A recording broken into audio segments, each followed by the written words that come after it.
up 45 minutes of steady state cardio on the bike. I thought it'd be worthwhile just for me to share some of my thoughts on steady state cardio versus high intensity interval cardio or HIIT, because I get that question fairly often. HIIT can definitely be beneficial in the sense that it's a very time efficient way to burn calories, but even though steady state cardio takes longer to burn the same amount of calories, it has an extremely low recovery cost. So basically what that means is it's not really going to beat you up, and it's not going to tap into your recovery reserves. So when you're at the tail end of a fat loss phase and calories are really low, energy levels low, and fatigue is quite high, steady state cardio can actually be helpful because it's basically going to leave you with a bigger recovery capacity to be able to actually recover from your weights training and perform in the weights room, which is basically the training that's most important for retaining your muscle mass when you're trying to drop the fat. Now that's not to say HIIT's a bad thing, but I do find that when calories are really low, if you do too much HIIT cardio, it basically just compromises your ability to lift weights and to maintain your strength levels. And if you can't maintain your strength levels, you're going to find it quite difficult to maintain your muscle mass as well. Now, there are a couple of myths surrounding HIIT cardio, and one of them is that you burn a ton more calories sort of after the session, something that's called post-exercise oxygen consumption, or EPOC. Now, that is true, so you do get an elevated sort of calorie burn after the session, but it's really not as big as most people think, and some of the studies have shown that it basically only equated to an extra 50 calories burned across the day post-HIIT. So don't be doing HIIT because you think you're going to burn a bunch more calories during the day. I think that myth has been fairly well debunked. Another myth is that sort of HIIT is more anabolic than steady state cardio, or that steady state cardio is going to sort of shred your muscle.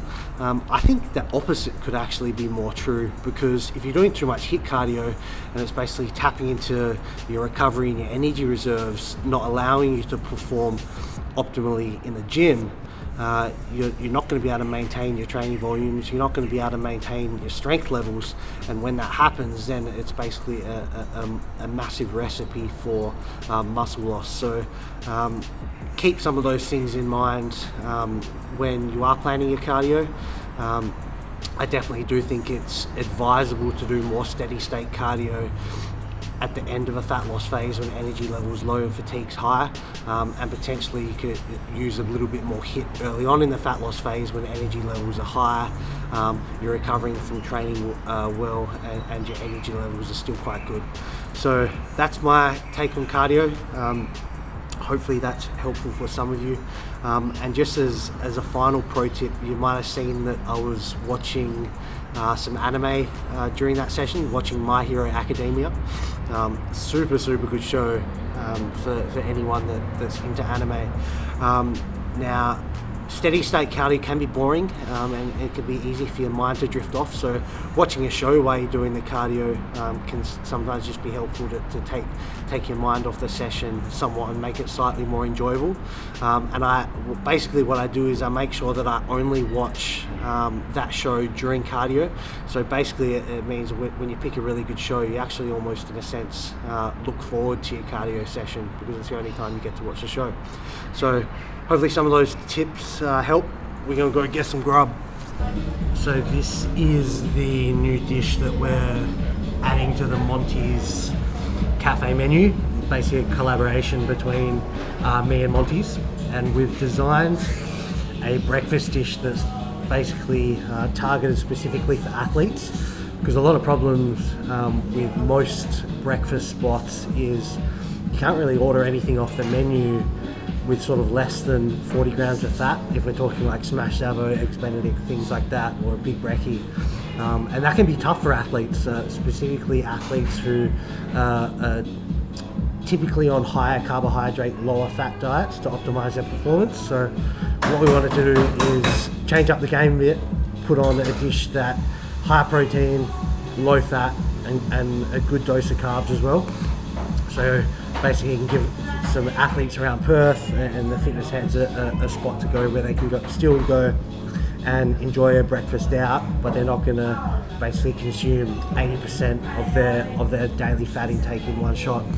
So what we've got here is an egg white omelette on top of 2 layers of kimchi pancake, topped with spicy pulled pork, and then we've got some sriracha mayo on the outside. So I wanted something with the Asian flavors because the Asian food. Thank you, man. Yeah, wanted something with the Asian flavors because I had to have my sort of spin on it. Now in this dish we've got 60 grams of protein, 10 grams of fat, and 60 grams of carbs. So the macros are pretty close to ideal for any athlete wanting to have a high protein, low fat, and decent carbohydrate breakfast. So this is going to be pre-training meal, post-cardio meal. I'm also going to have an acai bowl on the side of that. This will give me about an extra 75 grams of carbs. A lot of people think that acai bowls are like this health food, and maybe they go for a walk with their girlfriends, and then maybe that walk burned 150 calories, so they think, okay, well, I'm going to go and have a healthy breakfast, but they probably don't understand that just this tiny bowl here, it's probably packing around 450 calories. So if you've done a little beach walk for 30 minutes, you certainly haven't earned yourself one of these. So calories in, calories out matter. So we're going to get stuck into this.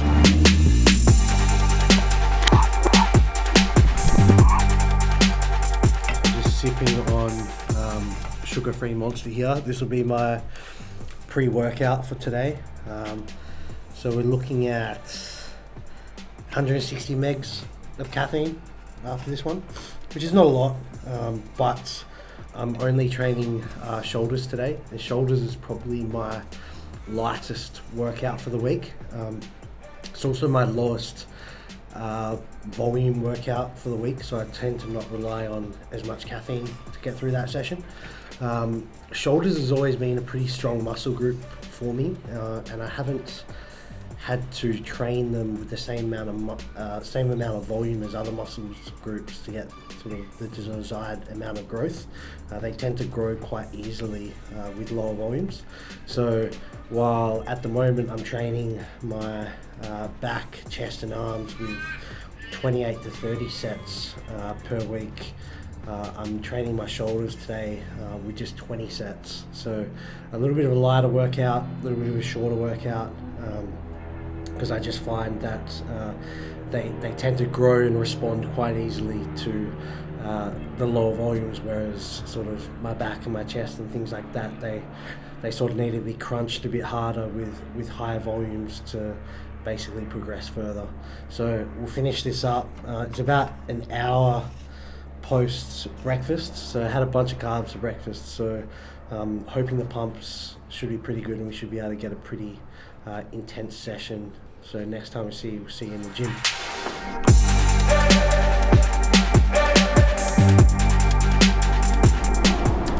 A lot of you guys have been enjoying sort of following through the workouts and copying the workouts I've been putting up on the channel.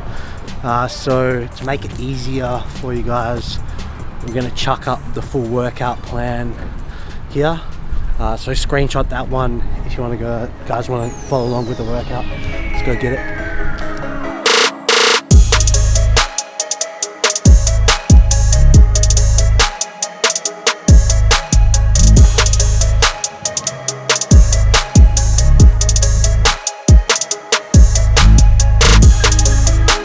I'm going to take you through my special protein French toast recipe. So first thing you need will be 300 grams of egg whites. The key ingredient is this country split bread. So it's wild macros for bread, especially white bread. So for 2 slices, we're talking 21.5 grams of carbs. So super low in calories and macros, and it means you can get a pretty good volume for pretty decent calories. So we're gonna do post-workout, we're a little bit higher in carbs. So we're gonna do 8 slices. Now I've got the pan on medium heat, just with a little bit of cooking oil. That should be pretty hot now. So basically what you need to do is dunk in lightly each piece of bread in the egg whites, just so it gets coated enough on each side. Don't want it too wet. And then you're just gonna chuck it in the pan. And basically do that for all your slices of bread.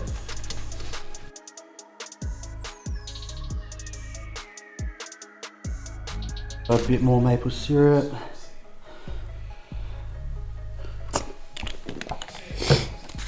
A little bit more cinnamon. My whipped cream substitute would be a bit of this YoPro yogurt. It's insanely good macros for flavored yogurt.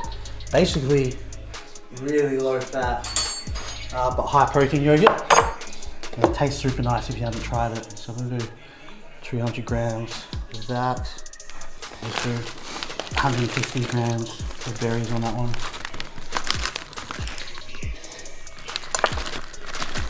Right, so here we've got the finished product of the protein French toast. So super good macros with high volume, as you can see. High protein, low fat, moderate carbs, perfect for post-workout. I'll chuck the full calories and the ingredient list on the screen now, so you guys can copy the recipe if you like. So we're going to dig into this, and that'll do me.